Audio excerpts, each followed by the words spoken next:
From betrayal to happiness. So this all happened about 2 years ago, but I finally feel like I'm in a place where I can share it without my blood boiling. I, 38M, was married to my ex-wife, Sarah, 36F, for 12 years.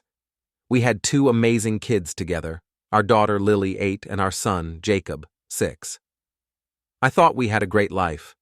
We owned a beautiful home, had stable jobs, and I genuinely believed we were partners in life. Turns out I was a naive idiot. It started subtly. Sarah became distant, always on her phone, texting late at night. She'd started going to the gym more often, which I supported at first, thinking she was focusing on her health. But then the late-night workouts turned into nights where she wouldn't come home until after the kids were asleep. At first, I ignored my suspicions. I didn't want to be that guy, the paranoid, insecure husband. But then I started noticing things. The way she smiled at her phone, the way she'd immediately shut it off when I walked into the room, the sudden defensiveness whenever I asked her simple questions. My gut told me something was off. So I did some digging.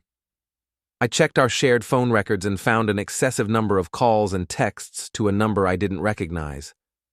A quick reverse lookup revealed it belonged to some guy from her gym. That night, I confronted her. She denied it at first, but when I showed her the evidence, she crumbled. Tears, apologies. It was a mistake. I never meant to hurt you. It didn't mean anything.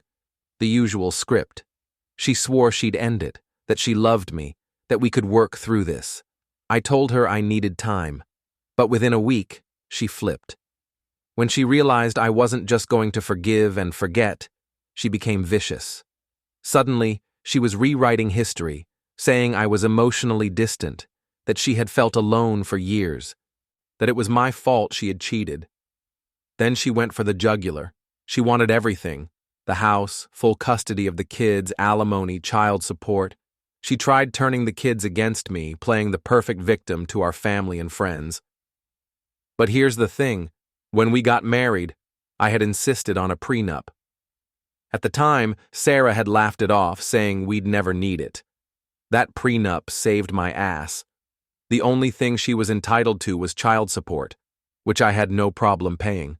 But beyond that, she got nothing.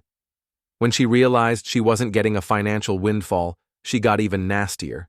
She dragged out the divorce for over a year, but in the end, I got 50-50 custody of our kids. We were forced to sell the house, split the profits, and go our separate ways. She was furious. After the sale, I started looking for a new home, which is when I met Emily, 33F, my real estate agent. She was warm, patient, and genuinely kind. Everything Sarah hadn't been in years. At first, I was hesitant. I wasn't ready to date again, but Emily and I connected effortlessly. We started off as friends, but as time passed, our conversations got longer, deeper. She wasn't just helping me find a house, she was helping me rebuild my life. By the time I moved into my new home, Emily and I were officially dating.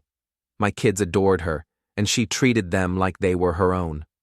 Unlike Sarah, who used them as pawns, Emily wanted to be part of their lives. Meanwhile, Sarah's life was unraveling.